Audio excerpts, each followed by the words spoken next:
I guess I'm on. My name's David. I'm an alcoholic. I got to tell you guys, Patrick had asked me, rolled up on me in the parking lot a couple months ago, asked when we were all going home, climbing on the bike. I'm like, yeah, sure. A couple months ago.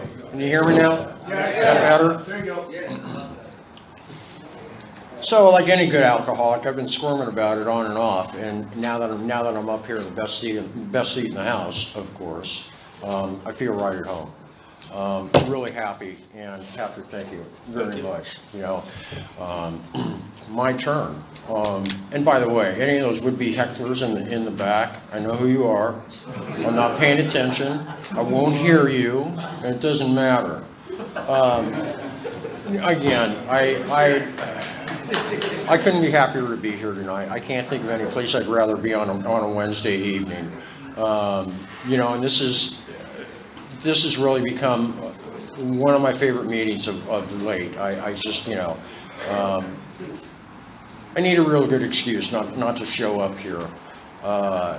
The fellowship, the power in this room, the recovery I see, and what I'm getting is just, it just goes without saying. Without question, I'm in the right place.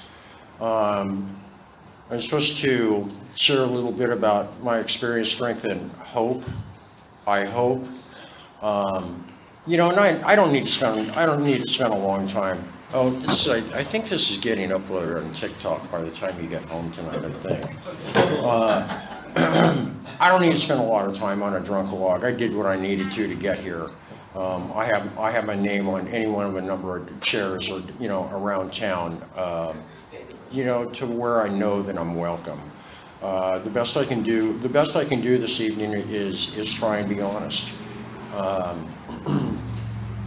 Things are real good today. I haven't had to have a shit sandwich in I can't think how far back it's been. I just, and I'm not a page out of the big book by any stretch, but I mean the things I'm doing is just continue doing the things I'm doing, and things fall into place thanks to a loving, a kind and loving higher power, and even if things are mediocre and melancholy, they're really good. You guys should see where I'm working right now. I'm working for a friend's mother, and it may as well be a downsized version of the Huntington. It's just one of the many perks, being in the right place at the right time. It's just some of the highlights. I grew up. I thought I grew up a fairly normal kid. First, second, and third grade, Catholic school. I used to tease when I identified and said I'm CIA, Catholic Italian alcoholic, and they had enough of me by third grade. I guess I was just too much of a hellion. But at the same time, when I was 8 years old, my mother got sick, and she passed away when I was 10. And that changed the whole game for me. School was, the teachers they didn't know what to do with me, getting suspended a lot. And this was 5th and 6th grade. And, on into junior high. And of course, I gravitated towards the people that, there was something missing, felt different, voids, all that kind of stuff. And it was only a matter of time. Now keep in mind, this is the mid-'60s. And yes, I'm proud to say I'm a byproduct of the 60s. Quite proud to say that. Yes. And, I told a friend today, she asked how I was, and I said, I'm doing way better than I should be for a guy my age, to have gotten this far. And I apologize if I, jump around different tangents here and there, but you guys, I've been around a while, a lot of experience and also a lot of opinion, and there's just so much I want to try and compact, and you just can't do it in 15 minutes. So again, just the high points. So I started doing drugs in junior high, hanging out with those people. Same thing carried on in high school, and that's when I soon learned to begin how to drink. And my junior and senior year, I wasn't around much, and so whoever's parents weren't home for the day, whose house we could go to for lunch and, you know, carry on, pick up, fuck off, party. And, you know, by the time I got halfway through high school, I wasn't going to graduate. And I'd also gotten in a serious car accident where at 17 years old, I rear-ended somebody on the freeway, 17 years old, New Year's Eve night, 1972. And yeah, it's a long time ago. As a direct result of alcohol, my friend and I, you know, we drank 24 hours nonstop. We went to Glamis. We were coming home. He asked me if I wanted to drive, and you know, yeah, I blacked out and clobbered a station wagon, and you know, you think I might have had an inkling at 17 years old, but no, that was just the beginning. Parents couldn't stand the sight of me. And, you know, my father came home from work one day, and he looked at me and he said, you know, I really don't know what to say to you other than I strongly suggest that you consider one of the armed forces. And I'm like, it's not what I wanted to hear at 17 years old. And, you know, and that's what I ended up doing. I ended up joining the U.S. Army in 1973, halfway through my senior year of high school. And I had a cousin who was a few years older than me that had just gotten out. And he said, don't worry, if you know, can't drink now, you know, they'll teach you how. And, you know, through periods of my life, it was just one enabler after another. And, you know, the service, we did just enough, keep our boots clean, our hair short enough, and I got to tell you, we got away with murder. When I go somewhere and somebody says, I pull out my veterans card and somebody says, thank you for your service, I've got a snicker going on inside, like, if you only knew. You know, because by nature, I'm just a goofball. Yeah, attention, center of attention. Well, of course, I'm a good alcoholic. So I got out of the service, and I had next to no direction at all. And you know, I ended up going to trade school, taking motorcycle repair, and just graduated to, you know, guys that were doing the same thing, that liked to do the same thing as me. We'd take a break, we'd go out on the roof on the parking lot, and get stoned. And, you know, lunchtime was drinking. And, you know, not much of my story is any horror story or story of the week, but you know, like I said, there came a point when, you know, enough was enough. I'm going to try and fast forward a little bit. I didn't graduate from, you know, 2 years of motorcycle repair, but you know, and then when I did go try and find a job, construction was just so much easier. My family had done it, and it was twice the money, and it just made sense. So that's what I fell into. I was living with my cousin in Altadena, and a good-looking girl moved in next door. Long story short, we cohabitated. We lived together for 3 years. She came home from school one day, tried to get loaded and couldn't, got scared, moved in with Mom, who had been on the program 3 years at that time. And that was January 1982. So, let me back up a little bit. Thanksgiving before the holidays, when was the last time I went to jail, thankfully? Thanksgiving weekend, 1981. Give me some credit for trying to keep some of these dates straight. That was a long fucking time ago.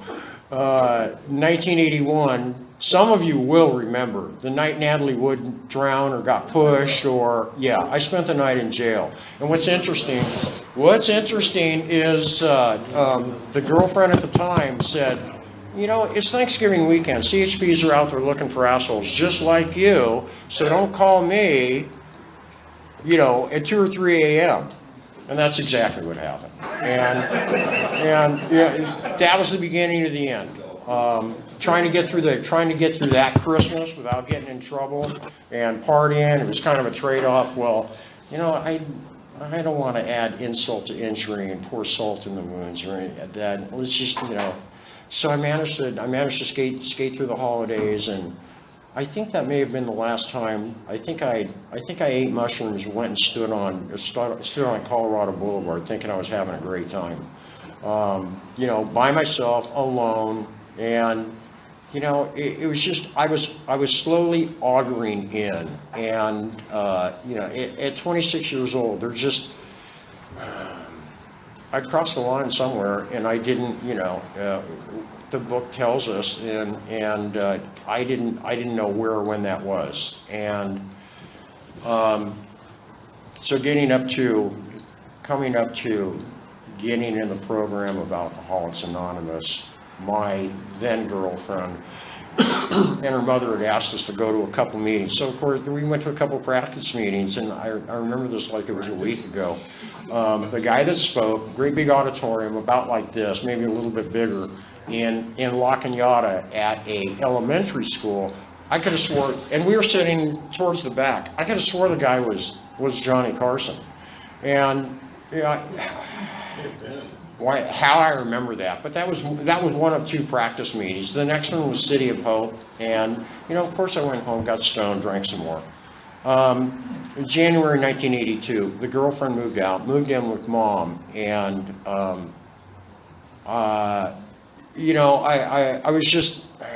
was spiraling in. I had crossed that line. Nothing was good. I was unemployable, had no friends, and life just sucked. And a couple different moments of clarity were simply that the girlfriend and I were separate, and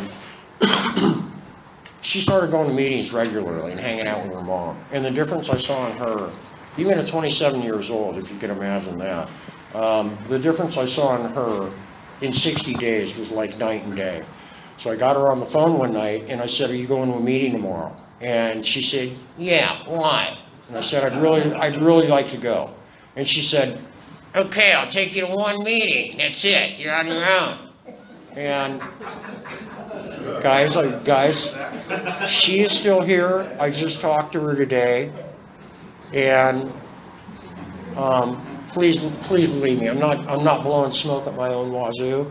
I have one sobriety date, and I cherish that in a big way. And maybe there was a couple reasons to go along with that. Simply that there's enough fear and ego for both. I know what happens when you graduate from here, and far be it from me to come back in here and say I'm a newcomer, for fuck's sake. The ego and the fear. What's that? 5? I've done 5 or I have 5?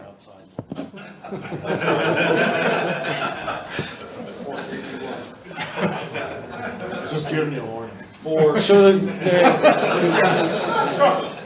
the first that I ended up joining the girlfriend. I got to give credit where credit's due, and I just talked to her on the phone today. And if you guys would, I'm just putting it out there that she's coming up on something fucking hairy. She's 5 years younger than me. She's 63, and she's got a big mass in her head, and she's scheduled for surgery on Wednesday. So those that can say a prayer. I'd appreciate it. She'd appreciate it. And she had one when she was in 1988, and has managed to go this far. So. I told her I'd stay as close as I could, even though she's in Albuquerque, New Mexico. I just want to try to stay close, and okay, I guess I better get sober. I went to my very first meeting was the City of Hope, and Saturday morning meeting, 10 a.m. And I think I took Sunday off, and I just. Somehow I was able to, after I told her that was kind of a conviction that I told her that I wanted to go to a meeting, and I got up Saturday, didn't drink or use. Sunday, I think we went and a bunch of us went and played softball. Monday, I just started going to meetings, and I got to tell you, when I came in, the enthusiasm that I saw, it was just like the clarity in people's eyes and the honesty and. What are you doing? What's your name? Interested? You got something to do? You need something to do? You want something to do? You want a commitment? You want to lick ashtrays? You want to help clean up? Yeah, there was ashtrays when I came in. There was ashtrays in the room once upon a time. And the enthusiasm I saw, I couldn't wait to get to the next meeting. And I don't think there was newcomer chips at the time or welcome chips. But there was a 30-day chip, and I was just elated. I stayed. My original home group Monday night, 5 minutes. 5 minutes now. Sure. My original home group, the guy that was making coffee, he had to take another commitment on the other side of town. He's like, okay, well, you're making coffee, and one thing leads to another. I'm chip person, I'm secretary, and I just rolled with everything. I got a sponsor real early, with inside of 2 weeks, and. We started with the steps, but this was one of those guys, he really was catapulted into the fourth dimension, and most of the stuff, I was still gray, I was new, most of the stuff went in here and went out the other side. And, God bless that guy, because what I have then and what he gave me was a foundation, and, again, of utmost importance. And we kind of drifted. We kind of drifted apart. And yes, I did do a lot of two-stepping.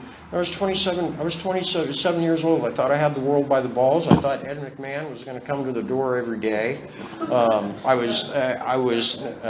finally managed to score some work. I was getting laid regular, and that was some of that stuff was few and far between. Work, getting laid, and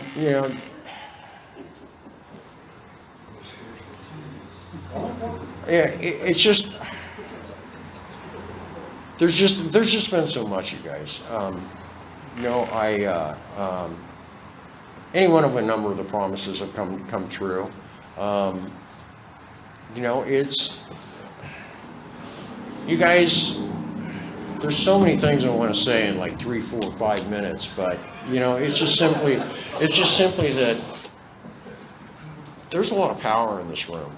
Besides the fellowship, Michael, that was here, that shared last week, it turns out he and I both got sober the same year in 1982. We're both 68 years old. We both came in at 27 years old, and we're both still here. And what I was going to say is, we could probably go around and count it close. I'm just going to guess, close to 1,000 years of sobriety. And, that's just, the power I'm feeling right now is just somewhat overwhelming. I know I'm home. There's just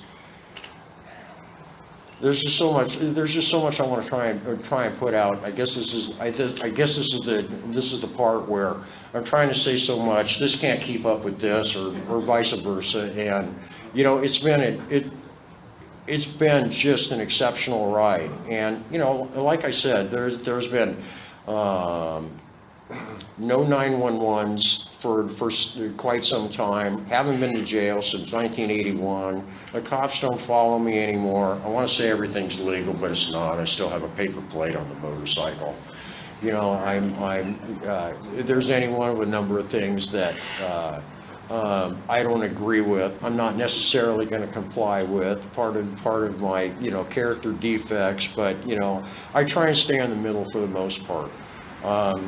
Just try and be honest with my fellows. Try and treat everyone the way I'd like to be treated, or a little bit better.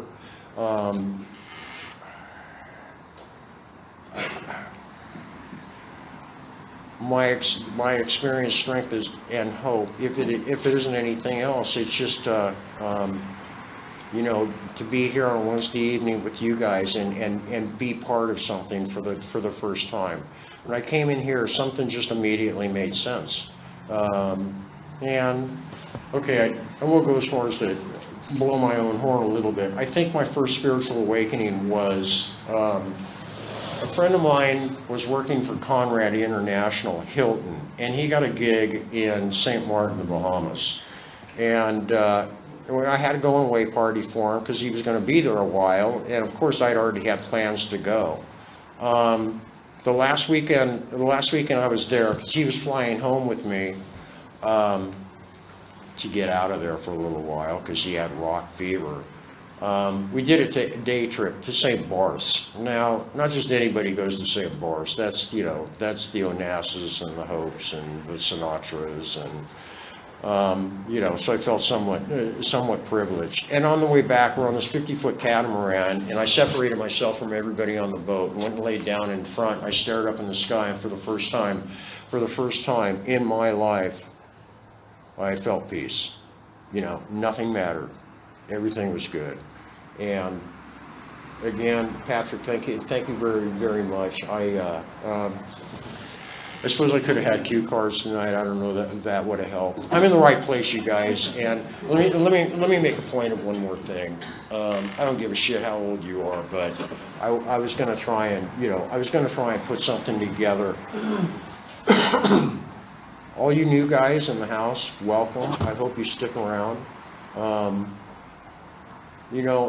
Hopefully I may have said any one thing going forward that'll be a win-win for at least one of you. I'm not kidding. Sobriety date is important. I was thinking something last week when nobody's choking anybody's chicken. When Eric came up to do the literature, I'm thinking, those guys, someone should say, maybe you could write your sobriety date in there, and that may make all the difference in the world. Phone calls will, I could keep pulling things out of this gray matter, but I think I'll call it there. And for a topic tonight, I got to tell you guys, a lot of pop quizzes with acceptance. I thought I learned something real deep, profound, philosophical Sunday. It only took me less than 30 hours to stick my fucking foot in my mouth.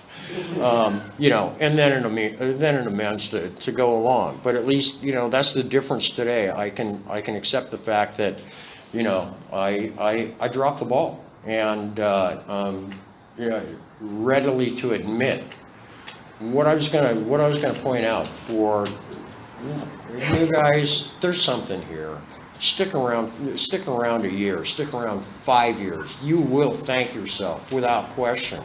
The guys that are a little premature blonde, you may want to give some consideration to.